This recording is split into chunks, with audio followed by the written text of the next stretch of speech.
Hello everyone, आज के इस क्लास में मैं आपको एक क्वेश्चन कराने जा रही हूँ। लीनियर अलजेब्रा का क्वेश्चन है और ये ISC Bangalore PhD entrance exam में आया हुआ है। देखिए क्वेश्चन क्या कह रहा है। क्वेश्चन कह रहा है which of the following need not be true for n cross n real matrix A. ये कह रहा है कि एक तो क्वेश्चन में गिवन है कि मैट्रिक्स जो ए है वो रियल मैट्रिक्स है और एन क्रॉस एन की मैट्रिक्स है, रियल मैट्रिक्स है। कॉम्प्लेक्स एंट्रीज पे हम बात नहीं कर रहे हैं।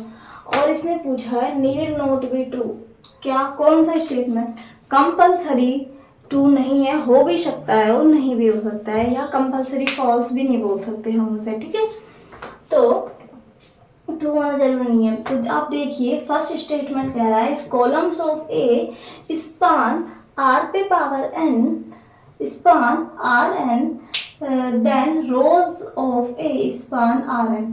अब आपको थोड़ा सा वेक्टर स्पेस का आइडिया होना चाहिए। जो आर एन है ये इसके लिए इसे स्पान करने के लिए हमारे पास एन एल आई वेक्टर्स होने चाहिए, कम से कम एन एल आई वेक्टर्स होने चाहिए। यानी कि और ये स्टेटमेंट कह रहा है कि कॉलम्स हैं जो ए के वो आर एन को जनरेट कर पा रहे हैं, स्पान कर रहे हैं। यानी कि जो ये ए मैट्रिक्स है इसके पास एन क्रॉस एन का इसका ऑर्डर है, तो एन ही रियल मैट्रिक्स है। एन इसके पास क्या होंगे, कॉलम होंगे। जब एन कॉलम होंगे और वो आर एन को स्पान कर रहे हैं और इसके लिए कम से कम एन तो एल आई होने ही चाहिए, तो इसका मतलब ये सारे कॉलम्स क्या होंगे, एल आई। जब इसके पास एन एल आई कॉलम्स हो गए इस मैट्रिक्स के पास, इसकी रैंक हो गई एन, रैंक हो गई एन, यानी कि ये मैट्रिक्स फुल रैंक मैट्रिक्स है। इसकी रैंक हो गई एन, ये रैंक फुल रैंक मैट्रिक्स है। तो इसके पास जो रोज होंगी वो भी कितनी है, एन। तो कम से कम एन तो रोज हमें एल आई मिलेंगी, रोज एल आई मिलेगी ही। तो इसके पास जब एन एल आई रोज भी होंगी तो हम कह पाएंगे, यानी इस मैट्रिक्स के पास जब एन एल आई रोज हैं तो और एन एल आई ही हमें चाहिए आर पे पावर एन को बनाने के लिए, तो जो रोज हैं इसकी वो भी आर पे पावर एन को स्पान कर पाएंगी। तो फर्स्ट स्टेटमेंट ट्रू है और हमसे फॉल्स पूछा है, यानी ये स्टेटमेंट ट्रू हो गया कि जो हमारा मैट्रिक्स है ए उसके जो यदि कॉलम स्पान कर रहे हैं आर पे पावर एन को तो रोज भी स्पान करेगी। सेकेंडली आप समझ ही गए होंगे columns of A R L I.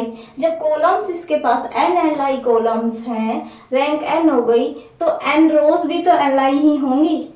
यदि एन रोज ना हो L I, n minus one rows हो या उससे कम हो, तो फिर एन कॉलम्स तो एल आई हो ही नहीं सकते, है ना, क्योंकि रैंक क्या होती है, number of L I columns बराबर नंबर ऑफ एल आई रोज बराबर रैंक, इस टाइप से होती है। ठीक है, थर्ड मतलब सेकंड ऑप्शन भी ट्रू है, तो यहाँ पे ये आंसर नहीं होगा। ठीक है, इसमें नीड नॉट बी ट्रू पूछा है, तो A and B statement true है। अब देखिए थर्ड में इसमें बोला है ऑर्थोगोनल के लिए कि जो कॉलम्स है वो ऑर्थोगोनल है और रोज ऑर्थोगोनल नहीं है। तो मैं आपको एक एग्जांपल देती हूँ, वो रोज भी ऑर्थोगोनल होगी ऐसा इसके लिए हम एक एग्जांपल देती हूँ मैं आपको, उसमें आप देख के बताना कि ये स्टेटमेंट ट्रू है या नहीं है, जिससे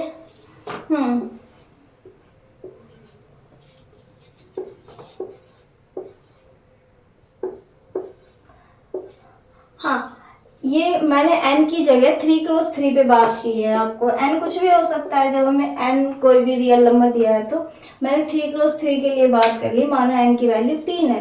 तो आप देखिए इसके सारे कॉलम्स क्या है, ऑर्थोगोनल। किन्हीं भी दो का प्रोडक्ट करो, किन्हीं भी दो का प्रोडक्ट करोगे तो कितना आ जाएगा, 0। ऑर्थोगोनल वेक्टर्स हैं ये आपस में। ऑर्थोगोनल वेक्टर्स क्या होते हैं, दोनों का प्रोडक्ट क्या होता है, 0 होता है। और या हम डेफिनेशन के तौर पे बोले ऑर्थोगोनल वेक्टर्स होते हैं वो हमेशा 90 डिग्री पे कट करते हैं। तो ये देखिए आप इन दोनों को मल्टीप्लाई करें तो 0, इन दोनों का करें तो 0, और इनका आपस में यदि करें तो भी 0। बट इसमें आप देखिए, यदि आप रोज में करें, फर्स्ट एंड थर्ड रो को करें तो वैल्यू आ जाएगी 1, यानी रोज ऑर्थोगोनल नहीं है। इस एग्जाम्पल में columns are orthogonal but rows not orthogonal. इसका मतलब C option, the column of A are orthogonal then rows of A are orthogonal. तो ये स्टेटमेंट नॉट ट्रू है। नीड नॉट भी हो सकता है, यदि ये 1 यहाँ ना लेके यहाँ ले लिया जाता तो हो जाता ये स्टेटमेंट ट्रू। इसमें कॉलम्स भी है, 0 हो रहे हैं, रोज भी हो रही है, तो नीड नॉट भी है ये स्टेटमेंट। तो ये हमारा आंसर है। बाकी फोर्थ ऑप्शन और चेक करते हैं, हो सकता है वो भी आंसर हो जाए या नहीं होगा, वो चेक करते हैं। यदि ये हमारे सिंगल करेक्ट में आता तो हम फिर फोर्थ को चेक भी नहीं करते, और थर्ड वाले को टिक करने के बाद हमें फोर्थ से कोई मतलब नहीं होता। पर अब हम कर रहे हैं तो देखते हैं, फोर्थ ऑप्शन हो सकता है कि ये मल्टीपल सेलेक्ट क्वेश्चन में हो।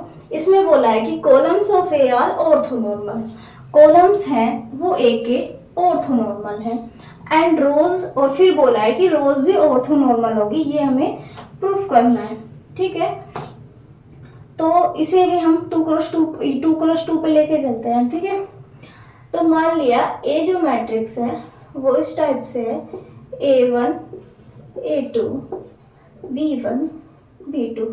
ये मैंने 2x2 का ले लिया, और मुझे गिवन है कि कॉलम ऑफ ए, इससे क्या है 2x2 रहने से हमारी जो कैलकुलेशन है वो सॉर्ट हो जाएगी। Column of A are orthonormal, columns of A orthonormal है, तो इसका मतलब ये दो वेक्टर्स की तरह ट्रीट करें।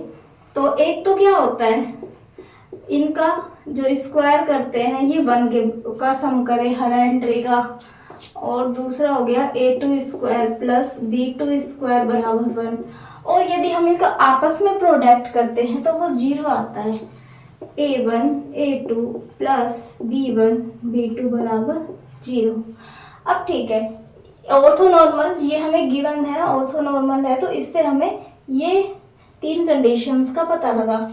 अब मैं करती हूँ A ट्रांसपोज A ट्रांसपोज, जब मैंने A किया तो A ट्रांसपोज लिखा इंटू A लिखा, और हम मल्टीप्लाई करके देखते हैं, और देखना ये आया A1 square plus B1 square, ये आया A1 A2 plus B1 B2, ये भी आया A2 A1 plus B2 B1, and this is A2 square plus B2 square. आप 3x3 में करके चेक कर सकते हैं, इसी तरह आएगा। और ये सारी वैल्यूज हमें यहाँ गिवन हैं, तो ये हमें बन गया एक आइडेंटिटी मैट्रिक्स, 2x2 का आइडेंटिटी मैट्रिक्स बन गया। अब यदि मैं इसी तरह A इंटू A ट्रांसपोज करूं तो भी यही आएगा, आप चेक कर सकते हैं।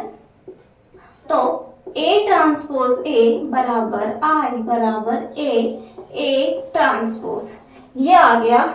इसका मतलब A क्या है, ऑर्थोगोनल हो गया।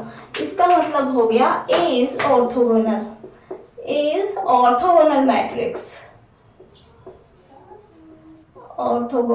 मैट्रिक्स, यानी कि एक ऐसा मैट्रिक्स है जिसके कॉलम्स ऑर्थोनॉर्मल है, वो मैट्रिक्स कैसा हो गया है, ऑर्थोगोनल हो गया है।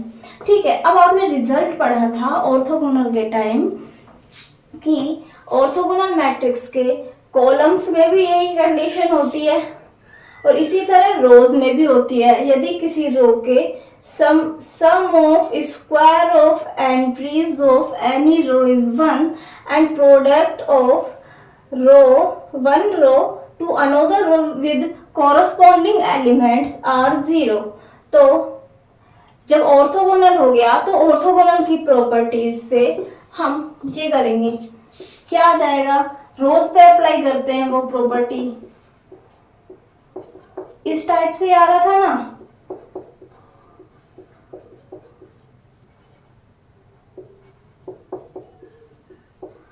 जब रोज पे अप्लाई की तो ये कंडीशन आ गई, और ये कंडीशन क्या बताती है कि ये जो दोनों रोज हैं वो क्या है, ऑर्थोनॉर्मल। ये जो रोज हो गई, ये कंडीशन से ये जो रोज हैं, रोज आर ऑर्थोनॉर्मल।